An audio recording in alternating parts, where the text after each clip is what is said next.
যে যিদিনাখনৰ পৰা বিজেপি দলত যোগদান কৰিছো সেইদিনাখনৰ পৰা কোনো ধৰণৰ বেয়া কাম কৰাৰ নজিৰ কোনো দেখুৱাব নোৱাৰে, কোনো তথ্য দিব নোৱাৰে। কংগ্ৰেছ দলত যেতিয়া আছিলো তেতিয়া কংগ্ৰেছ দলৰ কাৰণে কিছুমান এনেকুৱা কাম কৰিছিলো যিবিলাক কামে আজিও আমাক টানি থাকে। কংগ্ৰেছ দলে তাৰ দায়িত্ব ল'ব লাগিব। আমি কংগ্ৰেছ দলত যেতিয়া আছিলো, যুৱ কংগ্ৰেছ কৰিছিলো, তেতিয়া বহুত এনেকুৱা কামক আমাক জড়িত কৰা হৈছিল যিবিলাকৰ দায়িত্ব কিন্তু কংগ্ৰেছ দলে ল'ব লাগিব, কাৰণ কংগ্ৰেছ দলত থকাৰ কাৰণে এইবিলাক কৰিব লগা হৈছিল।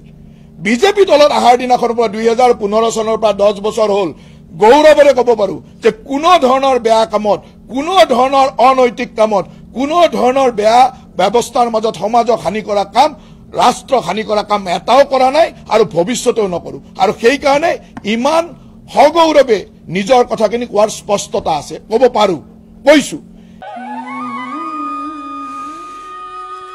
CTC আৰু অৰ্থডক্স চাহৰ অপূৰ্ব সংমিশ্ৰণ দিহিং পাটকাই চাহ। ইয়াৰ প্ৰতিটো চুমুকত আছে আমেজ ভৰা সতেজতা। সেয়েহে মোৰ একমাত্ৰ চইচ দিহিং পাটকাই কৰক চাই। অসম আৰু অসমীয়াৰ গৌৰৱ। আপোনাৰ দিনটো সতেজ কৰক দিহিং পাটকাই চাহেৰে। যে যিদিনাখনৰ পৰা বিজেপি দলত যোগদান কৰিছো সেইদিনাখনৰ পৰা কোনো ধৰণৰ বেয়া কাম কৰাৰ নজিৰ কোনো দেখুৱাব নোৱাৰে, কোনো তথ্য দিব নোৱাৰে।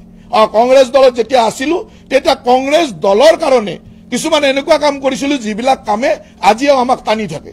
কংগ্ৰেছ দলে তাৰ দায়িত্ব ল'ব লাগিব। আমি কংগ্ৰেছ দলত যেতিয়া আছিলো, যুৱ কংগ্ৰেছ কৰিছিলো, তেতিয়া বহুত এনেকুৱা কামক আমাক জড়িত কৰা হৈছিল যিবিলাকৰ দায়িত্ব কিন্তু কংগ্ৰেছ দলে ল'ব লাগিব, কাৰণ কংগ্ৰেছ দলত থকাৰ কাৰণে এইবিলাক কৰিব লগা হৈছিল। বিজেপি দলত অহাৰ দিনাখনৰ পৰা 2015 চনৰ পৰা 10 বছৰ হ'ল গৌৰৱেৰে ক'ব পাৰো যে কোনো ধৰণৰ বেয়া কামত, কোনো ধৰণৰ অনৈতিক কামত, কোনো ধৰণৰ বেয়া ব্যৱস্থাৰ মাজত সমাজক হানি কৰা কাম, ৰাষ্ট্ৰক হানি কৰা কাম এটাও কৰা নাই আৰু ভৱিষ্যতেও নকৰো। আৰু সেই কাৰণে ইমান সগৌৰৱে নিজৰ কথাখিনি কোৱাৰ স্পষ্টতা আছে, ক'ব পাৰো, কৈছো।